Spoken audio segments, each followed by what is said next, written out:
Example number 2, ∂y/∂t = d² by dx square initial condition కూడా ఇచ్చాడు.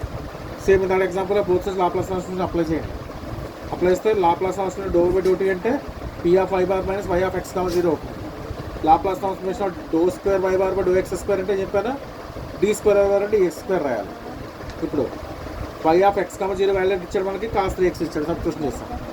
దీన్ని సింప్లిఫై చేస్తే ఇది కూడా second degree equation y bar వచ్చింది. అంటే d²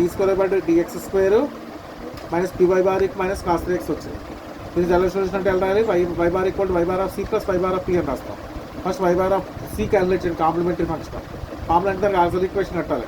ఆర్డర్ ఈక్వేషన్ అంతా అవుతుంది, d² ఉంది కాబట్టి m² రాయాలి. m² minus p = 0 అంటే m² = p, m = +/√p అంటే రియల్ అండ్ నాట్ ఈక్వల్ వచ్చింది. But c1 e power -√px, c2 e power +√px వచ్చింది. నెక్స్ట్ yp క్యాలిక్యులేట్ చేయండి. Formula q/f of d. q అంటే ఇక్కడ minus cos 3x by f of d అంటే d² minus p.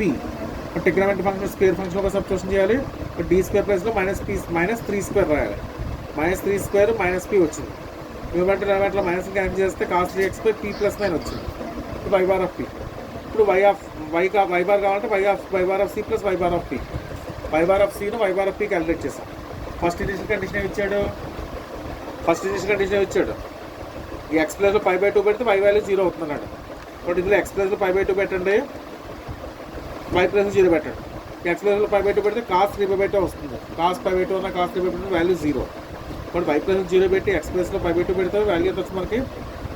0 = c1 × e power -√p/√2 × π/4, c2 × e power +√p × π/4 వచ్చింది. Equation alternate. Next ఏం చేశాడు? ఇంకో initial కండిషన్కి మన డిఫరెన్షియేషన్ ఇచ్చాడు. ఏమొచ్చాడు చూడండి, ఇక్కడ వైని ఎక్స్తో డిఫరెన్షియేషన్ చేస్తే అప్పుడు x + 0 పెడితే వాల్యూ 0 అంటాడు. ఇక్కడ మీరు ఏం చేయాలి? సేమ్ ఇక్కడ వైని ఎక్స్తో ఉంటాం కూడా y బార్ ప్లేస్ రాయాలి. y బార్ని ఎక్స్తో డిఫరెన్షియేషన్ చేస్తే అప్పుడు x + 0 పెడితే y బార్ కూడా 0 అవుతుంది. అంటే మీరు ఇప్పుడు ఏం చేయాలి? y బార్ని ఎక్స్తో డిఫరెన్షియేషన్ చేయాలి. చేసిన తర్వాత అందులో x ఎంత సబ్స్టిట్యూషన్ చేయాలి? 0 పెట్టాలి. ఇప్పుడు మీరు ఏం చేస్తారు? దీంట్లో y బార్ని ఎక్స్తో డిఫరెన్షియేషన్ చేయండి. అదే రాసాం మీరు ఇక్కడ y బార్ని ఎక్స్తో డిఫరెన్షియేషన్ చేయండి. ఎక్స్తో డిఫరెన్షియేషన్ చేసి y + 0 పెట్టినప్పుడు మనకి 0 =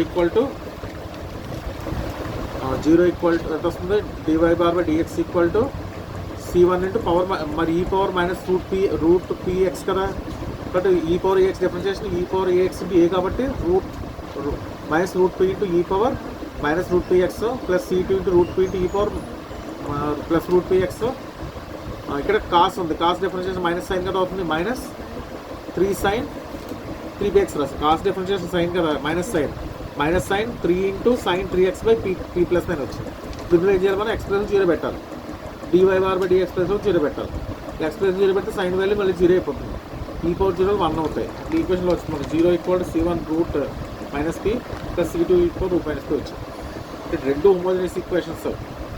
అవతల RHSలో 0 ఉంది కాబట్టి ఏమవాలి? c1 వాల్యూ 0, c2 వాల్యూ 0 అవ్వాలి. అంటే y బార్ ఎంత వస్తున్నప్పుడు cos 3x బై p + 9 వచ్చింది. బోత్ సైడ్స్ L1 అప్లై చేయండి. y = L1 of cos 3x by p + 4. మన L1 దీనికి అప్లై చేస్తాం, only p function cos 3x by difference వచ్చేయండి 1 బై p + 9 అంటే ఎంత? e పవర్ -90 రాసి. ఇందాక ఎగ్జాంపుల్లో పైన t పెట్టవచ్చు, t పెట్టుకోవాలి. e పవర్ -90 రాయాలి. ఇంత e పవర్ -32p అని వస్తున్నారు, 32πp పక్క t రాయాలి. -32πt అలా పెట్టాలి. ఇన్ టర్మ్స్ ఆఫ్ టీలో ఉంటుంది సొల్యూషన్. ఓకే, వచ్చేది ఇంపార్టెంట్ కాబట్టి ఒకసారి మరి చెప్తాను.